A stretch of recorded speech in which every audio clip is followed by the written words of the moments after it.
মার্কিন president Donald Trump ক্ষমতায় আসার পর একের পর এক প্রলয়ঙ্কারী ঘটনা ঘটিয়ে যাচ্ছেন। নিজ দেশের অভ্যন্তরে এমন সব যুগান্তকারী সিদ্ধান্ত তিনি নিচ্ছেন যা কিনা পুরো মার্কিন সাম্রাজ্যের 100 বছরের ইতিহাসকে রীতিমতো উলটপালট করে দিয়ে যাচ্ছে।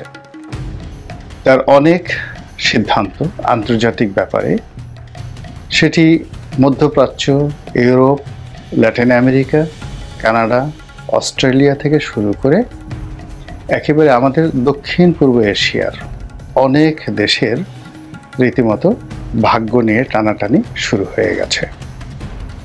এবং তিনি এই সময়টিতে এসে তার জিদ আমেরিকা ফার্স্ট এবং তার টার্গেট যে কোনো মূল্যে আমেরিকার স্বার্থ অক্ষুণ্ণ রাখতে হবে এবং অপ্রয়োজনীয় অর্থ ব্যয় করা যাবে না।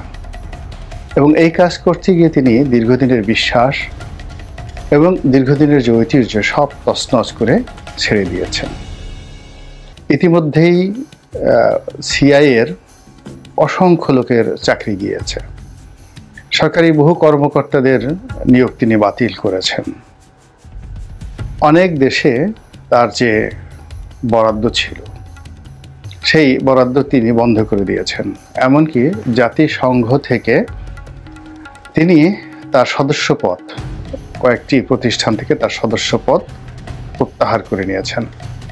অনেকগুলো প্রতিষ্ঠানে তারা নিয়মিত অনুদান দিতেন, খুব ব্যাপক আকারে অনুদান দিতেন। বিশ্ব স্বাস্থ্য সংস্থা থেকে শুরু করে আরও কয়েকটি প্রতিষ্ঠান, সেখান থেকে তারা সকল সাহায্য প্রত্যাহার করে নিয়েছেন। এবং আরেকটি ভয়ানক ব্যাপার হলো, নিজেদের আধিপত্য বজায় রাখার জন্য তারা বিশ্বের বিভিন্ন দেশের রাজনীতিতে গুরুত্বপূর্ণ ভূমিকা পালন করতেন এবং সেই রাজনীতিকে কলুষিত করার জন্য, প্রভাবিত করার জন্য এবং সেই সকল দেশের সরকার পরিবর্তনের জন্য তাদের একটা গুপ্ত পরিকল্পনা ছিল, যেটিকে আমেরিকার ভাষায় বলা হতো ডিপ স্টেট। তো সেই ডিপ স্টেট পরিকল্পনার অধীন তাদের রাষ্ট্রীয় প্রতিষ্ঠান ইউএসএআইডি, অর্থাৎ মার্কিন যুক্তরাষ্ট্রের যে সাহায্য সংস্থা, এই প্রতিষ্ঠানটির মাধ্যমে হাজার হাজার কোটি মার্কিন ডলার, হাজার হাজার কোটি মার্কিন ডলার বিশ্বের বিভিন্ন দেশে তারা নিয়মিত খরচ করতেন। এখন আমাদের এই বাংলাদেশে এবং ভারতে ডিপ স্টেটের ভূমিকা কি, এগুলো নিয়ে অনেক আগের থেকে আলোচনা হচ্ছিল। এবং শেখ হাসিনা যখন প্রধানমন্ত্রী ছিলেন, তিনি অনেকটা ঠোঁটকাটা স্বভাবের মানুষ ছিলেন। ফলে তিনি খোলামেলাভাবে সব কথাই তিনি বলে দিতেন যে আমার কাছে এখন এই সেন্ট মার্টিন চাচ্ছে, আমি যদি সেন্ট মার্টিন দিয়ে দিই তাহলে তারা আমাকে ক্ষমতায় রাখবে, আর সেন্ট মার্টিন না দিলে ক্ষমতায় রাখবে না। এরপর ইমরান খান যখন ক্ষমতাচ্যুত হলো, তিনি একেবারে সরাসরি ডোনাল্ড লু নামক একজন ব্যক্তিকে আঙ্গুলে নির্দেশ করে বললেন তার চক্রান্তে পাকিস্তান সেনাবাহিনী এবং পাকিস্তান সেনা গোয়েন্দা সংস্থা আইএসআই তারা অর্থ বিনিয়োগ করে তারা এই ইমরান খানের সরকারকে তারা হটিয়ে দিয়েছে। এবং ইমরান খানকে পার্লামেন্টারি কুয়ের মাধ্যমে সেই ডিজেল মাওলানা নামক জনকে মাওলানা ফজলুর রহমান সেই গ্রুপকে খেপিয়ে দিয়ে যেভাবে মার্কিন যুক্তরাষ্ট্র সেখানে খেলা খেলেছে এবং ইমরান খানকে যেভাবে জেলে নিয়েছে, সেই বিষয়টি শেখ হাসিনার জন্য একটা অশনি সংকেত ছিল।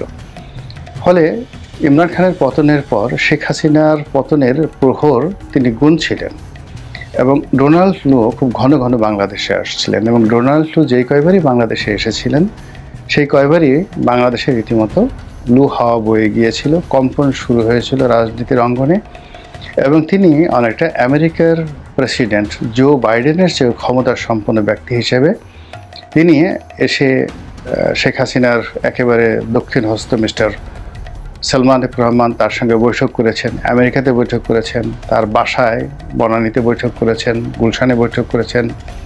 বাসা এবং অফিস দুটোই গুলশানে, অবশ্য বনানীতে নয়, সেখানে বৈঠক করেছেন। এরপর ইউএসএআইডির যে সকল এনজিও রয়েছে বাংলাদেশে, সে সকল এনজিও কর্তাদের সঙ্গে তিনি বৈঠক করেছেন এবং তার রিপ্রেজেন্টেটিভ হিসেবে মিস্টার পিটার ডি হাস যেভাবে টেকনাফ থেকে তেঁতুলিয়া পর্যন্ত বাংলাদেশে ঘুরে বেড়িয়েছেন এবং দুই হাতে অর্থ ব্যয় করেছেন, সেই রোহিঙ্গাদের মধ্য থেকে শুরু করে রাজনৈতিক দল, বিভিন্ন এনজিও, এরপর বিভিন্ন রকম গবেষণা প্রতিষ্ঠান, তাদেরকে যেভাবে অর্থ দিয়ে, টাকা দিয়ে শেখ হাসিনা সরকারের জীবনকে তছনছ করে ছেড়ে দিয়েছে, তখন আমরা আসলে সাধারণ যারা জনগণ, আমরা আমেরিকার পক্ষ অবলম্বন করেছি, অনেকেই আমেরিকার পক্ষ অবলম্বন করেছি এবং আমি নিজেও উচ্ছ্বসিত প্রশংসা করেছি মিস্টার ডোনাল্ড লুয়ের এবং মিস্টার পিটার ডি হাসের। কিন্তু তারা যে আমেরিকার একটা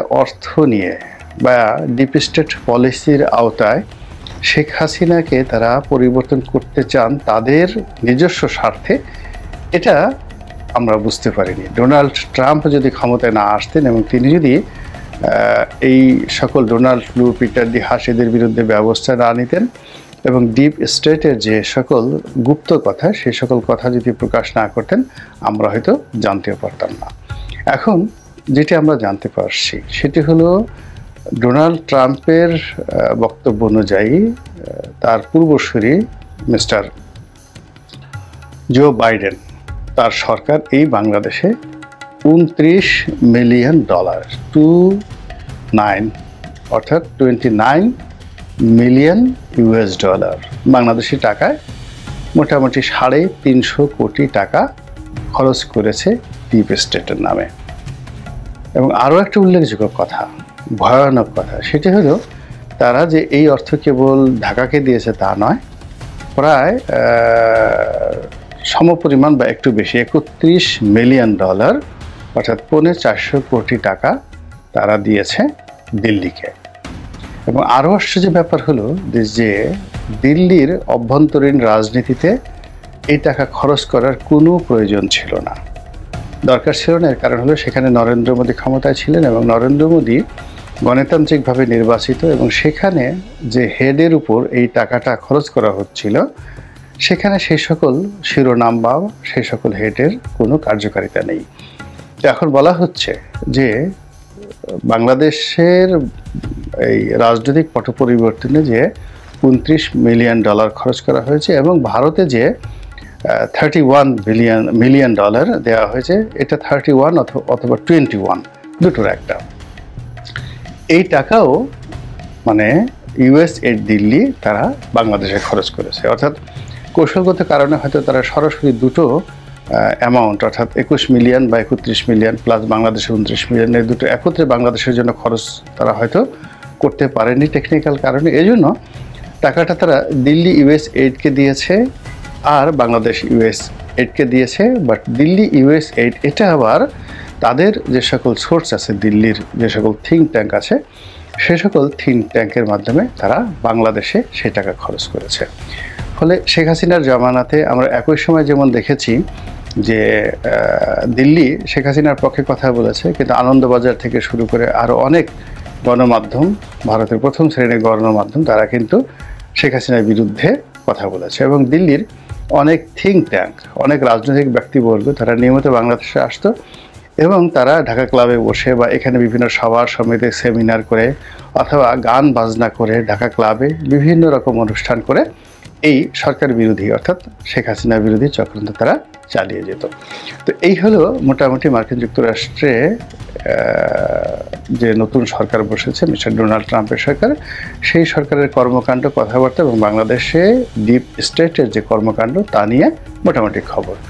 এখন প্রশ্ন হলো যে মিস্টার ডোনাল্ড ট্রাম্প তার এই বক্তব্যের এই জায়গা থেকেই থেমে থাকবেন নাকি আরও একটু এগোবেন? যদি তিনি আরও একটু এগোন এবং বলে দেন ইউএসএইডের মাধ্যমে যে সেই টাকা কাকে কত টাকা দেওয়া হয়েছে, যেমন বাংলাদেশে সরাসরি যে 350 কোটি টাকা দেওয়া হয়েছে বা ভারতের মাধ্যমে যে টাকা বাংলাদেশে এসেছে, সেই টাকা মূলত কোন কোন খাতে খরচ হয়েছে, বছর ওয়ারি কোন বছরে কত টাকা খরচ হয়েছে এবং সেই সকল টাকা কোন কোন প্রতিষ্ঠানে দেওয়া হয়েছে।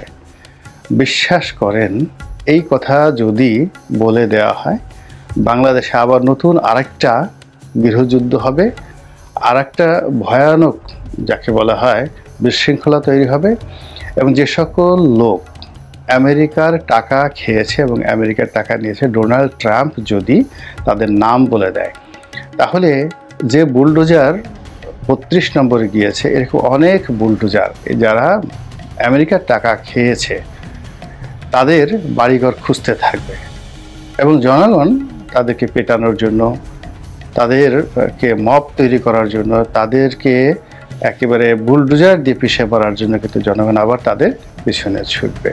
তো হঠাৎ করে ডোনাল্ড ট্রাম্প এই ধরনের কর্মকাণ্ড কেন করলেন, বা এই ধরনের কর্মকাণ্ড কেন তিনি করতে যাচ্ছেন? এখানে নানা রকম ব্যাখ্যা থাকতে পারে, বিবৃতি থাকতে পারে। প্রথম কারণটা হলো যে মিস্টার জো বাইডেন যে কর্মকাণ্ডই করেছেন তিনি তার বিরুদ্ধে করতে চাচ্ছেন। 2 নম্বর হলো ডিপ স্টেটের মাধ্যমে যে পরিবর্তন ঘটানো হয়েছে, যেটি ডোনাল্ড ট্রাম্প পছন্দ করছেন না। তিনি এখানে তার ভিন্ন কৌশল অবলম্বন করতে চাচ্ছেন এবং তার পছন্দের মানুষকে তিনি এই জায়গাতে সুবিধাজনক অবস্থানে দেখতে চাচ্ছেন। তৃতীয়ত, ডিপ স্টেটের মাধ্যমে যে টাকাগুলো খরচ হয়েছে তার দৃষ্টিতে এটি অপচয়। যারা নিয়েছে তারা ট্রাইটর, মুনাফেক, দেশদ্রোহী, দেশের বিরুদ্ধে তারা কাজ করেছে। কাজেই এ সকল ট্রেইটর যারা বাংলাদেশে বসে বাংলাদেশের টাকা খেয়ে আমেরিকার স্বার্থ সার্ভ করতে পারে, এই সকল ট্রেইটর যে কোনো মুহূর্তে আমেরিকার বিরুদ্ধে তারা চলে যেতে পারে এনি টাইম। তো সেটি যদি আরও 6 মাস পরে হয়, 1 বছর পরে হয়, এবং তখন যদি মিস্টার জো বাইডেন বলার চেষ্টা করেন, তখন হয়তো অনেকে বিশ্বাস করবে না। কিন্তু এখন পরিবেশটা এত ঠান্ডা, এত চমৎকার, এবং সেই সকল ট্রেইটর যারা আমেরিকার টাকা খেয়েছেন তারা এখনও চীনের পকেটে ঢুকতে পারেননি, এখনও ভারতের পকেটে ঢুকতে পারেননি, এখনও নিজেদের যে অবস্থান সেটি পাকাপোক্ত করতে পারেননি। তো কাজেই এই মোক্ষম সময়কে ব্যবহার করে তিনি যদি তাদের নাম, ধাম, ঠিকানা, টাকার পরিমাণ, অর্থের পরিমাণ ইত্যাদি প্রকাশ করে দেন, বিশ্বাস করেন আগস্ট মাসের 5 তারিখে যা কিছু হয়েছে তার চেয়ে মন্দ কিছু হবে বলে আমার কাছে মনে হচ্ছে না। মহান আল্লাহ আমাদের সবাইকে হেদায়েত দান করুন এবং হেফাজত করুন। আসসালামু আলাইকুম ওয়া রাহমাতুল্লাহি ওয়া বারাকাতুহু।